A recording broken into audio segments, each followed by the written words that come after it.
ठीक ना। इसको हम इसमें देखने वाले हैं, तो प्यार से देखिएगा। सबसे पहले आपसे पूछा जाएगा बताइए रंध्र क्या होता है।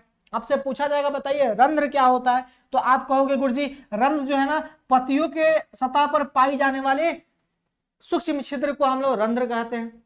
पत्तियों के सतह के ऊपर पाई जाने वाली सूक्ष्म छिद्र को हम लोग क्या कहते हैं, बताओ जल्दी से, रंध्र कहते हैं। और रंध्र का काम क्या होता है बताइए जरा जल्दी से फटाफट। तो रंध्र का काम बाबू होता है गैसों का आदान प्रदान। क्या होता है बाबू मेरे इसका काम? अच्छा इसका काम देखो तो जरा ध्यान से, यहां पर काम मैंने दिया है क्या। तो इसका काम क्या होता है मेरे दोस्त, चलिए हम आगे देखेंगे। इसका काम जो होता है ना गैसों का आदान प्रदान, ठीक है ना। क्या लिख दे यहाँ पर, यानी गैसों का क्या करता है, ये गैसों का आदान प्रदान होता है, आदान प्रदान होता है, ओके ना, गैसों का आदान प्रदान। और दूसरा काम इसका सबसे महत्वपूर्ण दूसरा काम होता है, वो होता है वाष्पोत्सर्जन, है ना, वाष्पोत्सर्जन। ओके बाबू, वाष्पोत्सर्जन, ये दूसरा काम क्या होता है, वाष्पोत्सर्जन होता है। पहला हो गया गैसों का आदान प्रदान और दूसरा हो गया वाष्पोत्सर्जन। अब गैसों का आदान प्रदान किस कंडीशन में होता है, तो श्वसन के लिए भी गैसों का आदान प्रदान होता है और ये क्या बोलते हैं प्रकाश संश्लेषण के लिए भी गैसों का आदान प्रदान होता है, और साथ ही साथ इसी के द्वारा वाष्पोत्सर्जन की क्रिया बाबू मेरे होती है। अब हम यहाँ पर ये समझते हैं, हम यहाँ पर अब बाबू मेरे ये समझने की कोशिश करते हैं कि आखिर वाष्पोत्सर्जन होता क्या है। हाँ, आखिर वाष्पोत्सर्जन होता क्या है। तो वाष्पोत्सर्जन एक ऐसी प्रक्रिया होती है जिसमें अतिरिक्त जल, जिसमें क्या होता है मेरे दोस्त, पौधे में मौजूद अतिरिक्त जल किसके द्वारा, वाष्प के रूप में पत्तियों के द्वारा निष्कासित किया जाता है। उस प्रक्रिया को हम लोग क्या कहते हैं, वाष्पोत्सर्जन कहते हैं। बात क्लियर। वाष्पोत्सर्जन क्या होता है बाबू मेरे, यानी वाष्पोत्सर्जन एक ऐसी प्रक्रिया होती है जिसमें क्या होता है पौधे में मौजूद अतिरिक्त जल पत्तियों के द्वारा वाष्प के रूप में उत्सर्जित किया जाता है, निकाला जाता है। इस प्रक्रिया को हम लोग क्या कहते हैं, वाष्पोत्सर्जन, यानी वाष्प का उत्सर्जन।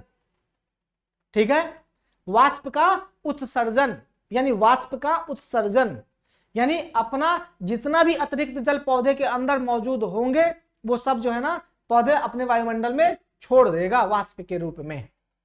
इसीलिए कहा जाता है कि बारिश अगर करवानी है समय तो पौधे ज्यादा से ज्यादा पेड़ लगाए जाने चाहिए, तभी तो ज्यादा से ज्यादा वाष्पोत्सर्जन होगा, बादल बनेंगे, फिर अपने पास जो भी मिलेगा, बादल बनेंगे तो फिर बारिश होगी, सीधी सी बात है। अब देखिए उस स्टोमाटा की बात करते हैं, तो ये स्टोमाटा है मेरे दोस्त, ठीक है। ये स्टोमाटा बाबू अपने को देखने को यहां पर मिल रही है, ये खुला हुआ है, ये बंद है, ये बंद है और ये खुला हुआ है। देखना जरा ध्यान से, गौर फरमाना। इसमें दो कोशिकाएं होती है जिसको हम लोग क्या कहते हैं, द्वार कोशिकाएं कहते हैं, या फिर इसी को हम लोग रक्षी कोशिकाएं भी कहते हैं बाबू मेरे, है ना। क्या कहते हैं हम लोग, रक्षी कोशिका, या फिर इसी को हम लोग द्वार कोशिका कहो, रक्षी कोशिका कहो, या फिर इंग्लिश में गार्ड सेल भी कहते हैं। तो जब कभी भी आपसे पूछा जाएगा कि बताइए रक्षी कोशिका कहां पाई जाती है, तो कहिएगा स्टोमाटा में, रंध्र में पाई जाती है। क्लियर।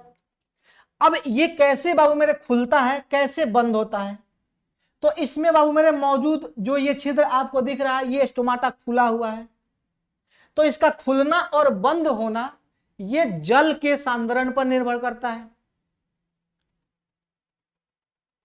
ये जल के सांद्रण पर निर्भर करता है।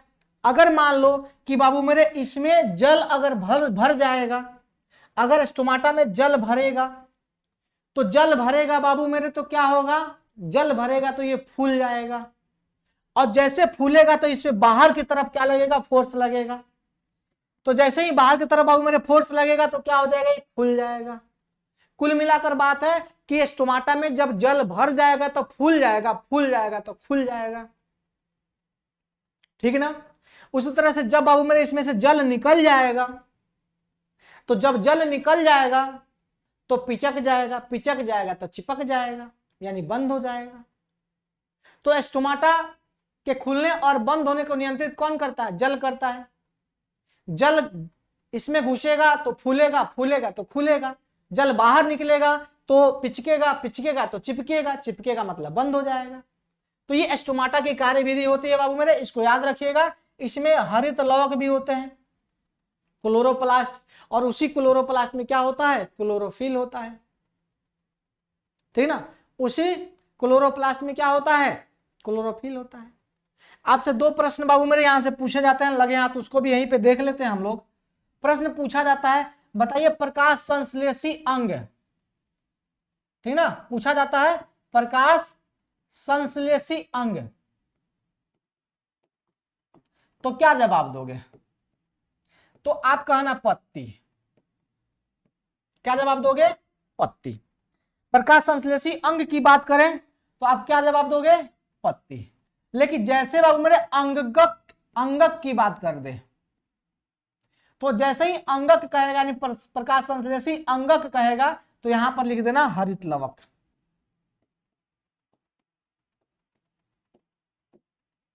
ओके ना। क्या लिखोगे, हरित लवक। तो ये दोनों समझना, इसमें बच्चे कंफ्यूज होकर गलती करते हैं। तो जब आपसे पूछेगा बताइए प्रकाश संश्लेषी अंगक कौन होता है, अंगक कहेगा तो हरित लवक, अंग कहेगा तो पत्ती, आप बता देना। क्लियर ना बाबू, इतनी सी बातें समझ में आ गई। तो ये हो गया अपना स्टोमाटा। क्या हो गया बाबू मेरे, स्टोमाटा हो गया।